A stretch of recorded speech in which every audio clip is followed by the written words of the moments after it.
ఈ భూలోకంలో ఎవ్వరూ సాత్వికులు లేరండి. కానీ యేసు ప్రభు సాత్వికుడిగా ఉన్నాడు. ఆయన రక్తముతో కడగబడిన తన జనులు కూడా సాత్వికంగా ఉండాలని సెలవిస్తున్నారు. ఎవరు సాత్వికులో వారే ధన్యులు, వారే పరలోకానికి సిద్ధపడిన వారు.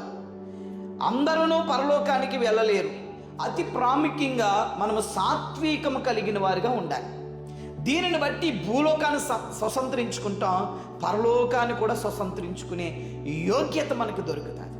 అయితే ఈ సాత్వికము అనగా అర్థం ఏమిటి అని చూసినట్లయితే, సాత్వికము అనగా కీడు సహించుటయే.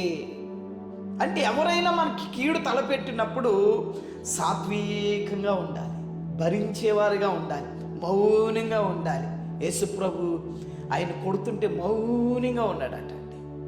ఆయన వెనక నుండి తన్నింది ఒకరు, ముందు నుండి తన్నింది ఒకరు, కేరు చేసింది ఒకరు, ఆయన కొట్టింది ఒకరు.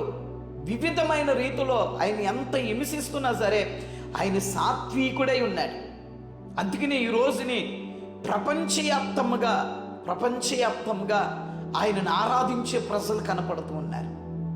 ఒక దేశానికి ఆయన ప్రభు కాదు, కానీ ప్రపంచ దేశాలకే ఆయన ఒక సాత్వికుడు, ఒక రక్షకుడిగా మనకు కనపడుతూ ఉన్నాడు. ఒక విధంగా ఆలోచించండి, మనము తిరిగి ఎవరికైనా కీడుకు ప్రతి కీడుగా చేస్తే ఎవరిని మనం సంపాదించుకోగలమండి? ఈరోజు కుటుంబ విషయాల్లో మనం గమనం చూస్తే అత్తాకోడల మధ్య ఎన్నో విభేదాలు కలుగుతూ వస్తున్నాయి.